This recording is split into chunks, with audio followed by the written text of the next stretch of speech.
Not every curse is national news. We've heard of a lake on Long Island, New York, where a little-known curse is out to sink the local men.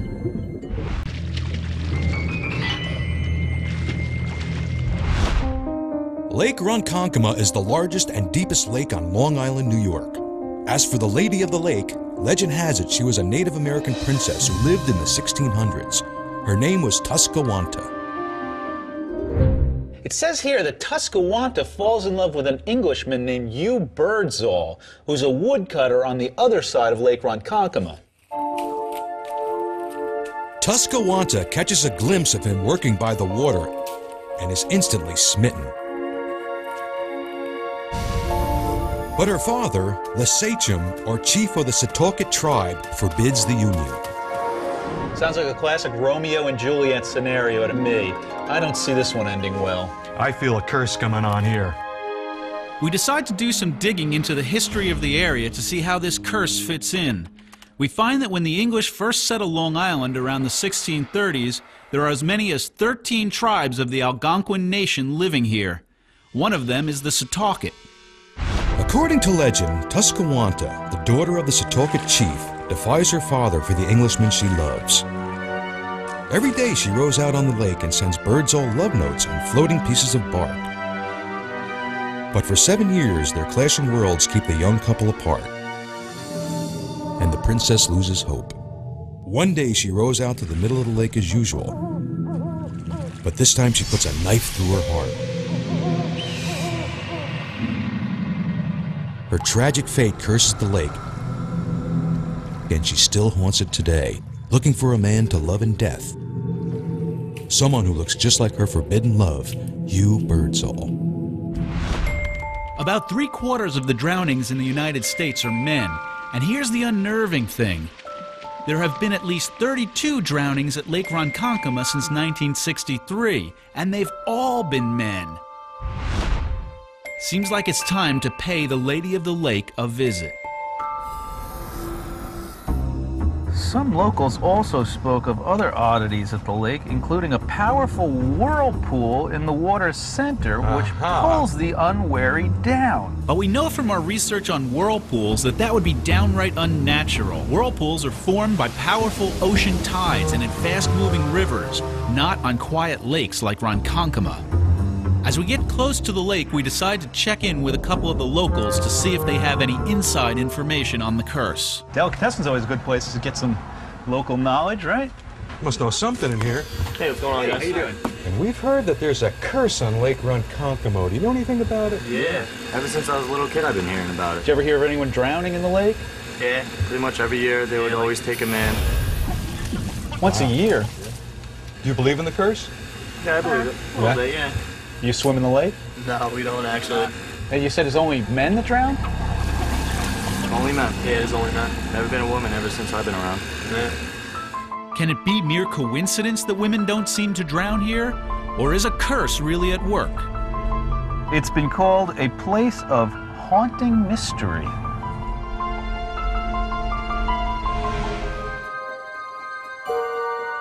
Steps all of a sudden turned red. Is this some kind of a warning? Something's not right about this place. Hey, look at that. Danger. What could be the danger here? It looks like a big bathtub.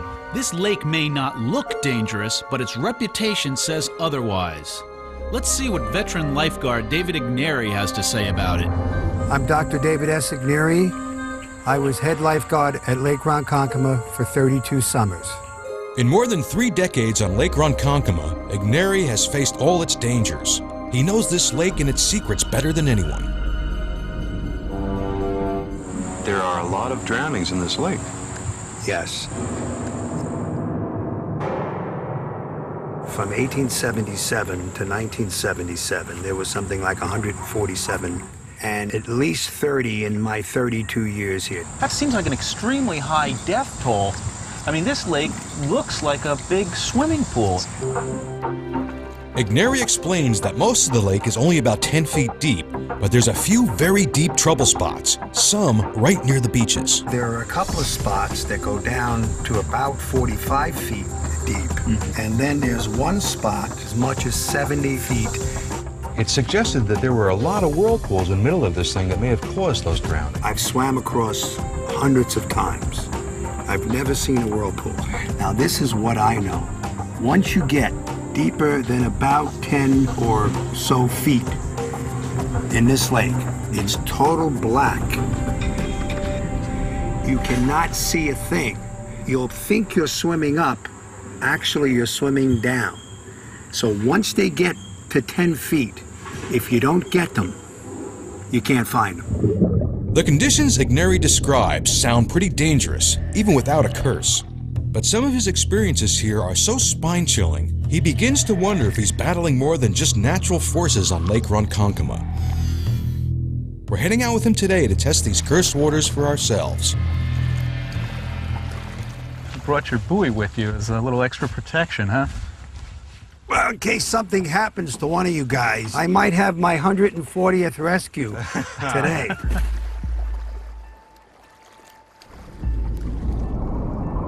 When's the last time you saw the lady?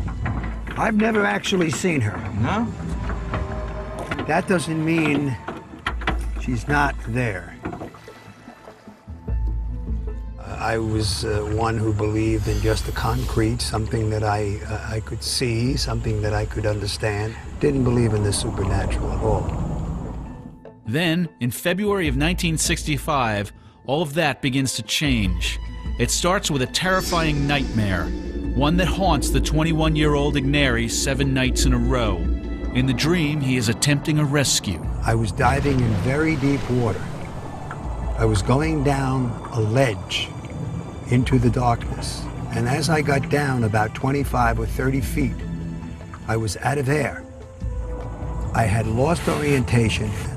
I couldn't figure out which way was up or down.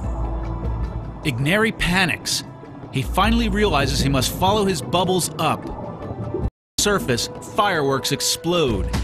Igneri interprets this recurring nightmare as a warning that the Lady of the Lake will try to take a victim on the 4th of July. In the dream, I came up saving myself. I didn't save the person.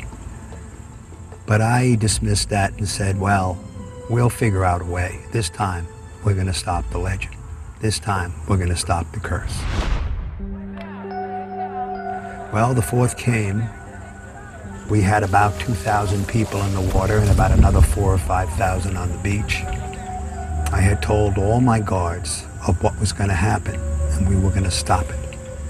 So at 4:30, 4:35, epileptic boy, 6 feet tall, 15 years old, had a seizure in the water.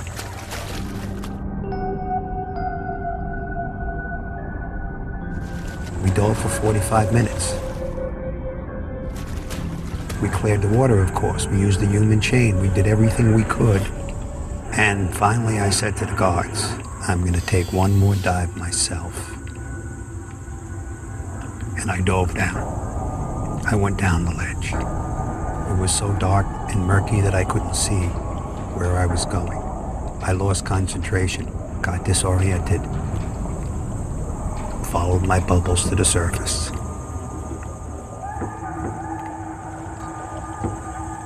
And the firecrackers went off.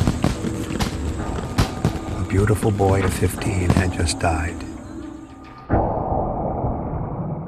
This powerful premonition that comes true convinces Igneri that there's something to this curse. For the next 29 years, he fights the Lady of the Lake tooth and nail for the life of every young man swimming on his watch. Of any of the rescues that you've done over the years, did anybody say that there was the Lady of the Lake had beckoned them into the water?